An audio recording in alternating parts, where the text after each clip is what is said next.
Dear students, आज हम इस लेक्चर में आपकी एक्सरसाइज 4.2 करते हैं। इससे पहले वाले लेक्चर में हमने बच्चों ये पढ़ा था कि non homogeneous partial differential equation के लिए कॉम्प्लीमेंट्री फंक्शन और पर्टिकुलर इंटीग्रल सॉल्यूशन कैसे निकाले जाते हैं। ओके स्टूडेंट्स, इससे पहले वाले लेक्चर में हम डिस्कस कर चुके हैं कि non homogeneous partial differential equation का कॉम्प्लीमेंट्री फंक्शन कैसे लिखा जाता है और पर्टिकुलर इंटीग्रल कैसे निकाला जाता है। ओके, तो उस टॉपिक को हम आगे कंटिन्यू करते हैं और उस पे बेस हम एक्सरसाइज 4.2 के कुछ क्वेश्चंस करते हैं।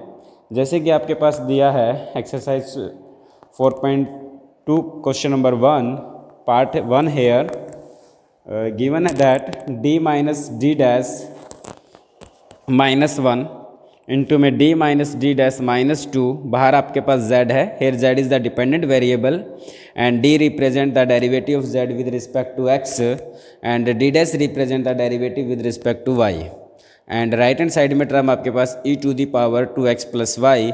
अब इस पार्शियल डिफरेंशियल इक्वेशन को हमें सोल्व करना है कि ये होमोजीनियस है या नॉन होमोजीनियस। आपको दिख रहा है ये clearly it is a non homogeneous partial differential equation है। और सबसे पहला काम क्या होता है कि हमारे पास जो non homogeneous partial differential equation दे रखी होती है उसको हमें ये देखना होता है कि क्या हम उसके लीनियर फैक्टर कर पाएंगे या नहीं कर पाएंगे। आपके पास क्वेश्चन के स्टेटमेंट में ऑलरेडी फैक्टर करके दे रखा है। ओके, तो ये क्वेश्चन आपका थोड़ा इजी बन जाएगा क्योंकि इसके फैक्टर उसने ऑलरेडी कर रखे हैं। तो यहाँ पर आपके पास f of d, d dash z, आपके पास z हटा देते हैं। f of d, d dash क्या है, d माइनस डी डैश -1 है इंटू में d माइनस डी डैश -2 है। Clearly it is resolve into the linear factor. तो क्लियरली ये लीनियर फैक्टर में रिजोल्व किया जा चुका है। और आपने पढ़ा क्या था कि अगर आपके पास लीनियर फैक्टर किस टाइप से हो बच्चों, ad माइनस में बी डी डैश माइनस में सी। पीछे वाले लेक्चर में बताया था अगर आपके पास लीनियर फैक्टर इस टाइप से है तो उसका कॉम्प्लीमेंट्री फंक्शन क्या होगा बच्चों, e⁻c/a phi of bx plus में ay होता है। क्लियर। तो इस क्वेश्चन के हिसाब से भी आपके पास कॉम्प्लीमेंट्री फंक्शन क्या हो जाएगा, इस फैक्टर के हिसाब से अगर हम इसको लिखना चाहें तो वो आपके पास आ जाएगा e⁻c/a। सी का काम किसने किया, 1 ने, और ए का काम भी किसने किया, 1 ने। c/a x phi of bx, B का काम 1 ने किया तो bx मतलब 1 into X plus ay, A का काम भी 1 ने किया, a इंटू में y। क्लियर है, ए का काम भी 1 ने किया प्लस में। अब इस वाले फैक्टर के लिए हम इसका क्या लिखेंगे बच्चों, कॉम्प्लीमेंट्री फंक्शन लिखेंगे। तो इसका कॉम्प्लीमेंट्री फंक्शन क्या होगा आपके पास, e⁻c का काम किसने किया आपके पास, 2 ने, 2/a इंटू में x फाई था, यहाँ फाई 1 ले लेते हैं, यहाँ फाई 2 ले लेते हैं, bx प्लस ay। b का काम किसने किया, 1 ने, तो 1 into X bx plus a into y that is equal to 0। Means ये बन गया आपके पास e⁻x दैट इज x plus y plus e⁻2x phi 1 ले लेते हैं, फाई 1 ये फाई 2 ऑफ x प्लस में y। ये हमारे पास क्या आ जाता है बच्चों, complementary function of these two linear factor. समझ में आ गई ना बात। ओके स्टूडेंट्स, अब हम इसका क्या निकालना चाहते हैं बच्चों, पर्टिकुलर इंटीग्रल निकालना चाहते हैं।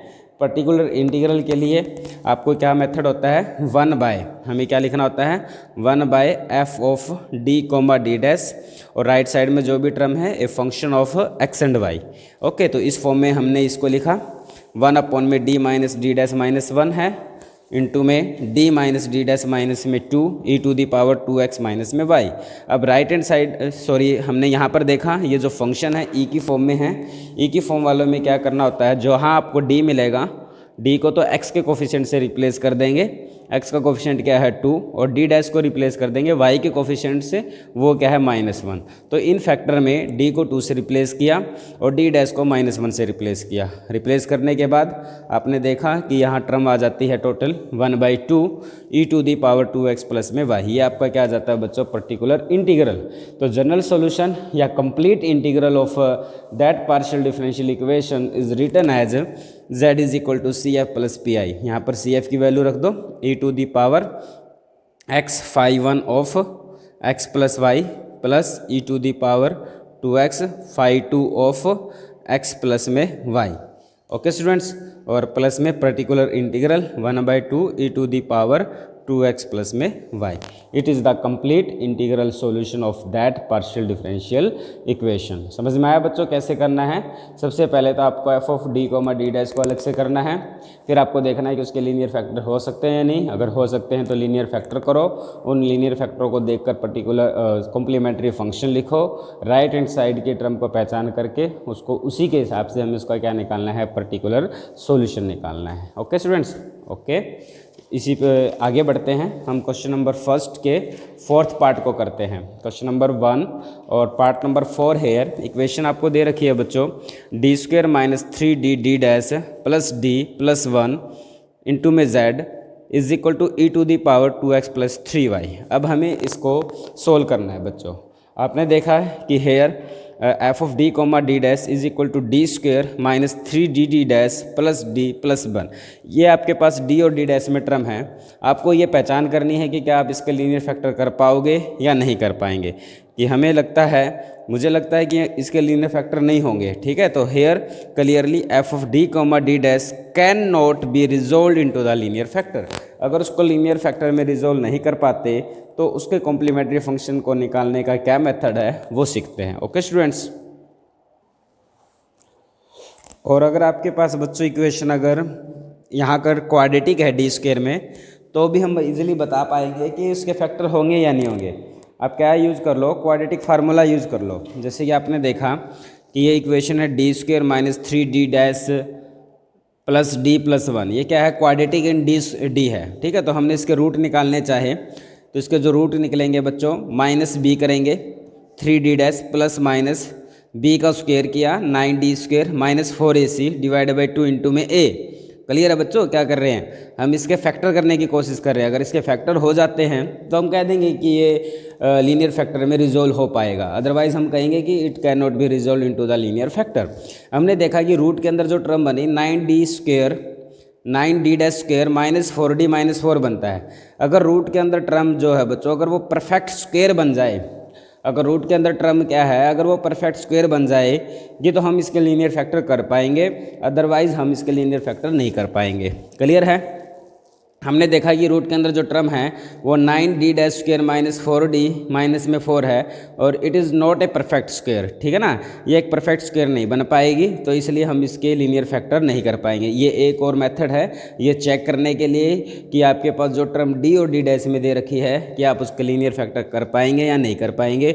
अगर वो d में क्वाड्रेटिक है तो उसके आप रूट निकाल के देख लो, और रूट के अंदर अगर टर्म क्वाड्रेटिक बन जाती है तो हम उसके लीनियर फैक्टर कर पाएंगे। अगर रूट के अंदर टर्म क्वाड्रेटिक नहीं बन पाएगी तो हम उसके लीनियर फैक्टर नहीं कर पाएंगे। ठीक है बच्चों, तो हमने देखा कि हम इसके can not be resolved into the linear factor. हमने देखा कि हम इसको लीनियर फैक्टर में रिजोल्व नहीं कर पाएंगे, तो इसको कॉम्प्लीमेंट्री सॉल्यूशन निकालने के लिए हम मान लेते हैं लेट द ट्रायल सॉल्यूशन। तो हम इस इक्वेशन नंबर 1 का, जो आपके पास इक्वेशन 1 है, इसका हम एक ट्रायल सॉल्यूशन मान लेते हैं z is equal to a e to the power hx plus ky। ये क्या है बच्चों, इक्वेशन नंबर 1 का सॉल्यूशन है। अगर ये इक्वेशन नंबर 1 का सॉल्यूशन है तो इक्वेशन नंबर 1 को क्या करेगा, सेटिस्फाई करेगा। तो सेटिस्फाई करने के लिए आप इसका यूज करके क्या कर लो, d² z निकाल लो, d डैश z निकाल लो, dz निकाल लो। क्लियर है ना बच्चों? तो आपने derivative with respect to dz किया, derivative with respect to x, dz का मतलब है derivative with respect to x, मतलब ये किस चीज़ को रिप्रेजेंट करता है, curly z by curly x को रिप्रेजेंट करता है बच्चों। जब इसका derivative with respect to x किया तो ये आ जाएगा a e to the power hx plus ky, और x का डेरिवेटिव कर रहे हैं विद रिस्पेक्ट टू x तो यहाँ पर h आ जाएगा। d2z का मतलब है again derivative with respect to x, means इसका मतलब ये है करली 2z बाई करली ऑफ x²। तो दोबारा derivative with respect to x करेंगे तो आपका आ जाएगा यहाँ पर h²। Similarly d dash z का मतलब है derivative with respect to y, d dash square का मतलब है again derivative with respect to y, और डी डैश का मतलब है डी वाली टर्म का डेरिवेटिव, डी जेड का derivative with respect to Y कर दो तो डी डैश आ जाएगा, या डी डैश वाली टर्म का derivative with respect to X कर दो तो डी जेड आ जाएगा। दोनों में वैल्यू क्या आएगी बच्चों, सेम आएगी। क्लियर है? ये वाली टर्में निकालने के बाद आप उसको इक्वेशन नंबर 1 में पुट करेंगे। जैसे ये डी स्क्वेयर है, डी स्क्वेयर वाले का मतलब है डी स्क्वेयर जेड है, तो डी स्क्वेयर जेड वाली वैल्यू पुट कर दी। ओके स्टूडेंट्स, ये डी स्क्वेयर जेड की वैल्यू पुट कर दी। उसके बाद टर्म में -3 dd डैश, ये वैल्यू पुट कर दी -3 और dd z की वैल्यू ये है, ये वैल्यू यहाँ पर बच्चों पुट कर दी। फिर आपके पास वैल्यू है d में, तो dz है, dz, तो dz की वैल्यू पुट कर दी। फिर 1 × z मतलब z की वैल्यू पुट कर दी। ओके, और होमोजीनियस कॉम्प्लीमेंट्री फंक्शन किसके लिए निकाला जाता है? होमोजीनियस इक्वेशन के लिए निकाला जाता है, तो इसलिए इक्वल टू हम क्या रखेंगे बच्चों, इसमें राइट हैंड साइड में 0 रखेंगे। क्लियर है? अब आपने क्या किया, e⁻hx + ky, e⁻hx + ky हर टर्म में है, ठीक है ना। e⁻hx + ay को कॉमन ले लिया, और साथ में बच्चों a भी है, a यहाँ पर भी है, यहाँ पर भी है, यहाँ पर भी और यहाँ पर भी है, ये हमने कॉमन ले लिया बच्चों। a बाहर कॉमन ले लिया आपने, ओके, a बाहर कॉमन ले लिया, e⁻hx + ky कॉमन ले लिया, और साथ में ब्रैकेट में ये टर्म बची। अब ये टर्म, इन 3 टर्मों की प्रोडक्ट बच्चों 0 है, तो ये 0 हो नहीं सकती। अगर a को आपने 0 ले लिया तो इसका मतलब जो z आपने एज्यूम किया था वो सॉल्यूशन ही 0 हो जाएगा, ट्रिवियल सॉल्यूशन हो जाएगा, इसलिए a भी 0 नहीं हो सकता।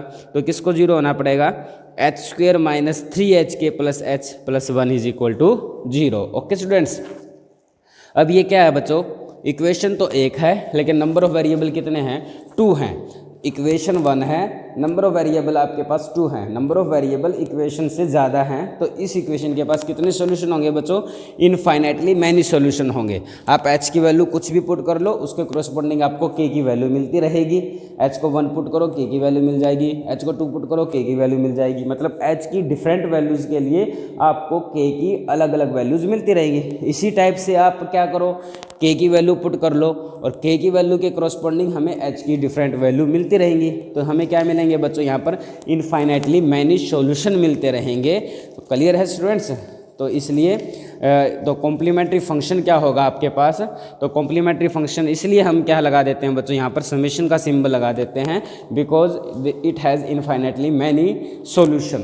तो therefore complementary solution is z = summation a⁻hx + ky, जहाँ पर h और k किस कंडीशन को सेटिस्फाई करते हैं? h² - 3hk + h + 1 = 0। क्लियर है बच्चों? वो क्वेश्चन जिनको हम लीनियर फैक्टर में रिजोल्व नहीं कर पाएंगे, उनका कॉम्प्लीमेंट्री फंक्शन ऐसे निकालना है। अब बात आ जाती है पर्टिकुलर इंटीग्रल की। आपने इक्वेशन देखी 1/f(d), d' है ये, और राइट में देखा e⁻2x + 3y, e के टाइप का है, तो जहाँ भी आपको d मिलेगा, d को रिप्लेस कर देंगे x के कोफिशिएंट से, और d' को रिप्लेस कर देंगे y के कोफिशिएंट से। मतलब d को रिप्लेस कर देंगे 2 से, और d' को रिप्लेस कर देंगे 3 से। रिप्लेस कर दिया, और यहाँ जाता है बच्चों 1 - में 11, 1/-11 e⁻2x + 3y। It is the our particular integral solution of that question. Okay, तो हैंस द जनरल सॉल्यूशन, तो इस इक्वेशन का जनरल सॉल्यूशन क्या हो जाएगा? z = CF प्लस में PI। ये आपका कॉम्प्लीमेंट्री फंक्शन है CF, और ये आपका PI है, और जहाँ पर h और k इस कंडीशन को क्या करते हैं बच्चों? सेटिस्फाई करते हैं। क्लियर है? समझ में आ गया? हमने 2 क्वेश्चंस करके देख लिए, एक जिसमें लीनियर फैक्टर ऑलरेडी गिवन थे, एक वो क्वेश्चंस करके देख लिए जिसमें लीनियर फैक्टर में हम रिजोल्व नहीं कर पाएंगे। ओके, इसी में हम आगे क्वेश्चंस करते हैं। क्वेश्चन नंबर 2 का पार्ट 2 है। आपके पास इक्वेशन दे रखी है 2d' + d' - 3d' z = 3 times of cos of 3x - 2y। Clear है? इस non homogeneous partial differential equation को बच्चों हमने सोल्व करना है। हमने इक्वेशन देखी f(d), d' किस टाइप से ये है, आपको क्लियरली दिख रहा है कि d' इसमें से कॉमन आ जाएगा। क्लियर? और ये इक्वेशन बची 2d + d' - 3। आपने क्या किया, इसके क्या है बच्चों? 2 फैक्टर कर दिए, एक फैक्टर ये बन गया और एक ये फैक्टर बन गया।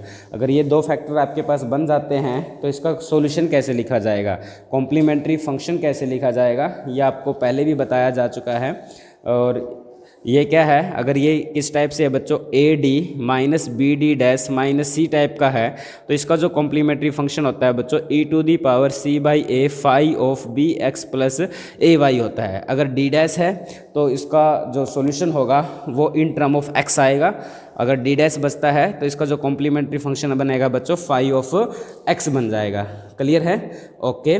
और सेकंड टाइप है फाई ऑफ एक्स लिख लो या फाई वन ऑफ एक्स। और इस लीनियर फैक्टर का ई टू दी पावर सी का काम किसने किया बच्चों? 3 ने, और ए का काम किसने किया? 2 ने। 3/2 X phi 2 of B X. B का काम किसने किया? -1 ने, तो -x प्लस AY। ए का काम किसने किया? 2 ने, तो -x प्लस में 2y। क्लियर है students? Okay, that is the bx plus AY। Okay students,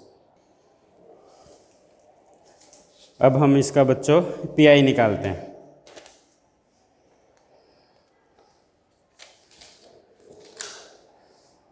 okay, आपके पास ये था 2 D dash plus D dash square minus में 3 डी डैश, और यहाँ पर राइट हैंड साइड में है 3 times of cos of 3x minus में 2y। ओके बच्चों, अब हम इस टर्म का क्या निकालना सीखते हैं? PI। ओके, तो PI के लिए आपको लिखना क्या होता है? 1/f of d comma D dash, और राइट हैंड साइड में जो भी टर्म है वो यहाँ पर रख दीजिए 3 times of cos of 3x minus में 2y। और आपको बताया गया है cos of mx plus ny या cos of ax plus by type का सम है, तो क्या रिप्लेसमेंट करनी होती है?